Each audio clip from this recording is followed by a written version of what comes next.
Good morning, नमस्कार। आज का अखबार में आप सभी का स्वागत है। मैं हूं आपके साथ साक्षी केसरी। एक बार फिर से अखबारों के साथ अखबारों की सुर्खियां क्या कहती हैं, इस पर होगी चर्चा। नवभारत टाइम, दैनिक भास्कर, दैनिक जागरण, अमर उजाला, इन सब न्यूज़पेपर की सुर्खियां क्या कहती हैं, इसकी शुरुआत करते हैं। और तमाम न्यूज़पेपर की जो सुर्खियां हैं वो सबसे पहले तमाम न्यूज़पेपर में एक खबर को प्रमुखता दी गई है उसकी बात कर लेते हैं। और वो है दिल्ली की जहांगीरपुरी इलाके में हुई बुलडोजर कार्रवाई। जी हाँ, इस पर सुप्रीम कोर्ट ने हालांकि रोक लगा दी थी, लेकिन सुप्रीम कोर्ट ने अब इस पर रोक लगा दी है और फटकार भी लगाई है एमसीडी को। देखिए, सुनवाई पूरी होने तक जहांगीरपुरी में तोड़फोड़ अब नहीं होगी। सुप्रीम कोर्ट की तरफ से ये साफ कह दिया गया है। और सुप्रीम कोर्ट ने दिल्ली एमसीडी से ये सवाल भी पूछा है कि क्या टेबल, कुर्सी और स्टॉल हटाने के लिए बुलडोजर की जरूरत होती है। साथ में ये भी बोला है कि तोड़फोड़ के पहले 15 दिन के नोटिस का प्रावधान है, लेकिन एमसीडी के द्वारा इस तरीके का कोई भी नोटिस लोगों को नहीं दिया गया। अचानक से बुलडोजर वहां पर गई भारी पुलिस बल के साथ और वहां पर तोड़फोड़ की गई। उसके बाद सुप्रीम कोर्ट ने जब स्टे लगा दिया तो उसके बाद भी 2 घंटे के बाद जाकर के कार्रवाई रुकी। इस पर भी फटकार लगाई गई है सुप्रीम कोर्ट की तरफ से। तो फिलहाल जहांगीरपुरी में रहने वाले जो लोग हैं हालांकि कई घर, कई दुकानों को जमींदोज कर दिया गया है, लेकिन उसके बाद भी जो लोग वहां पर अभी हैं अवैध निर्माण को गिराने का काम रोक दिया गया है। तो इससे उन्हें बड़ी राहत मिली है और 2 हफ्तों बाद एक बार फिर से सुनवाई होगी सुप्रीम कोर्ट में इस पूरे मामले को लेकर के। तब तक सुप्रीम कोर्ट ने यह आदेश दिया है कि तब तक बुलडोजर नहीं चलेगा और जब इसकी सुनवाई होगी तो देखना होगा कि क्या कुछ सामने आता है। लेकिन जहांगीरपुरी में जिस तरीके से एमसीडी की कार्रवाई हुई है, लोग विपक्ष की बात करें तो लगातार सवाल खड़े कर रही है। वहीं ये भी सवाल बार बार उठ रहे हैं कि नोटिस आखिर क्यों नहीं दिया गया था, अचानक से क्यों वहां पर बुलडोजर चलाया गया। दूसरी बात, दूसरा जो पक्ष ये है, एमसीडी की तरफ से ये कहा जा रहा है कि जो भी अवैध निर्माण थे वहां पर और जो उपद्रवी थे, क्योंकि जहांगीरपुरी में जिस तरीके से उपद्रव हुआ, जो हिंसा फैली ये शनिवार को, उसके बाद मंगलवार की शाम को भी पथराव हुआ, तो ये पहले से प्रायोजित था और पूरी साजिश के तहत ये सब चीजें की गई हैं और उन्हीं के घरों को जमींदोज किया गया है, उनके घरों को ही तोड़ा गया है। लेकिन अब इस पूरे मामले में 2 हफ्तों के बाद सुप्रीम कोर्ट में सुनवाई होगी। वहीं चूंकि जो हिंसा की फुटेज मिली थी क्राइम ब्रांच उस पर भी जांच कर रहा है और बार बार क्राइम ब्रांच की तरफ से ये कहा गया है कि ये कहीं बाहर से इसको प्रायोजित किया गया हो, इसकी अभी सबूत नहीं मिले हैं। फिलहाल कोई भी ऐसी सबूत नहीं मिले हैं जो ये कह सके कि ये बांग्लादेशी थे या फिर रोहिंग्या कनेक्शन इसका हो, अभी तक नहीं मिला है। हालांकि जो क्राइम ब्रांच की एक टीम जो है पश्चिम बंगाल में डेरा डाले हुए है और लगातार उस पर नजरें बनी हुई है। क्राइम ब्रांच की जांच लगातार चल रही है कि आखिर ये लोग कौन थे और जो 9 लोग गिरफ्तार किए गए हैं उनसे लगातार पूछताछ की जा रही है। साथ ही आपको बता दें कि इसमें अंसार और सोनू नाम का जो शख्स है उससे लगातार पुलिस पूछताछ कर रही है। हालांकि पूछताछ में दोनों का ही सहयोग नहीं मिल पा रहा है, लेकिन इसके पीछे का मास्टरमाइंड कौन है ये जानने की कोशिश क्राइम ब्रांच लगातार कर रही है। तो इस खबर को लेकर के फिलहाल ये अपडेट है कि जहांगीरपुरी इलाके में जो बुलडोजर चलाई गई थी उस पर स्टे लग गया है। 2 हफ्तों के बाद सुप्रीम कोर्ट में इस पर सुनवाई होगी। वहीं आगे बढ़ते हुए आपको बता दें कि गाजियाबाद का एक मामला जिसमें 11 साल के बच्चे अनुराग ने अपनी जान गंवा दी और उसके बाद अब मुख्यमंत्री योगी आदित्यनाथ ने इस पूरे मामले पर संज्ञान लिया है और ये कहा है कि दोषियों के साथ साथ संबंधित परिवहन अधिकारी की भी जवाबदेही तय होगी और स्कूल जो बसेस चल रहे हैं बेधड़ल्ले से, उन्हें अब फिटनेस जांच भी देना होगा, हर तरीके के डॉक्यूमेंट्स देने होंगे।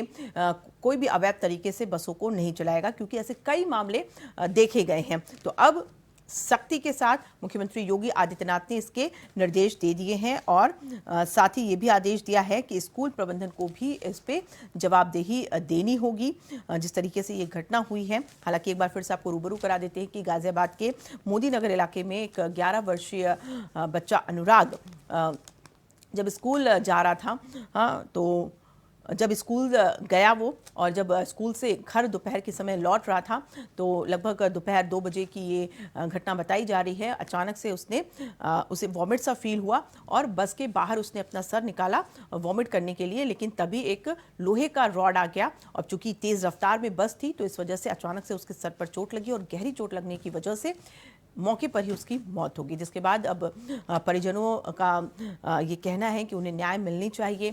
इसमें स्कूल प्रबंधन की कहीं ना कहीं पूरी जिम्मेदारी होती है, लापरवाही देखी गई है, क्योंकि स्कूल बसों में देखिए अमूमन ये ऑर्डर है कि स्कूल बस में एक टीचर एक मेड का होना बहुत ज़रूरी है, लेकिन अब जांच की जा रही है कि क्या उस बस के अंदर स्कूल टीचर मौजूद थी, क्या मेड वहां पर मौजूद थी, क्योंकि अगर ऐसा था तो अनुराग ने पहले उन्हें बताया था कि नहीं बताया था। ड्राइवर को ध्यान में रखना चाहिए था कि जब बच्चों को वो लेकर के जा रहा है तो इतनी स्पीड में उसे बस नहीं चलानी चाहिए थी। तमाम मानकों को लेकर के जांच करने के आदेश मुख्यमंत्री योगी आदित्यनाथ ने अधिकारियों को दे दिए हैं और कहीं से भी कोई लापरवाही ना बरती जाए, इसके भी निर्देश दिया गया है मुख्यमंत्री योगी आदित्यनाथ के द्वारा। तो अब देखना होगा कि आखिर उस छोटे से बच्चे को न्याय कब मिलती है और कब इस पर जो है कोई अहम जो फैसला है वो निकल करके सामने आता है। वहीं आगे बढ़ते हैं, एक और खबर है जो कि तमाम न्यूज़पेपर में प्रमुखता से उसको छापा गया है और कल ये सुर्खियों में भी रहा था। बता दें आपको कि ब्रिटेन के प्रधानमंत्री बोरिस जॉनसन भारत के 2 दिन की यात्रा पर हैं और गुरुवार को यानी कल वो अहमदाबाद पहुंचे थे, साबरमती आश्रम पहुंचे थे, वहां पर उन्होंने चरखा भी चलाया था और चरखा चलाने के बाद जो तस्वीर उनकी लगातार सामने आ रही है, वायरल हो रही है, चाहे सोशल मीडिया का किसी भी प्लेटफॉर्म की बात कर लें या फिर अखबारों की बात कर लें, हर एक न्यूज़पेपर में ये तस्वीर जो है इस्तेमाल की गई है और वो तस्वीर है ब्रिटिश प्रधानमंत्री बोरिस जॉनसन बुलडोजर की सवारी करते हुए नजर आए। और ये इसलिए भी खास है क्योंकि भारत की सियासत में बुलडोजर की इन दिनों बहुत ही ज़्यादा चर्चा है। चाहे वो उत्तर प्रदेश की बात कर लें, चाहे अब दिल्ली की बात कर लें, चाहे मध्य प्रदेश की बात कर लें, तमाम भारत की सियासत में बुलडोज़र जो है सुर्खियों में रहा है। और ऐसे में बुलडोज़र की जब सवारी की बोरिस जॉनसन ने तो ये भी खबर जो है सुर्खियों में आ गई और दिन भर इस पर चर्चा भी होती रही है। और आपको बता दें कि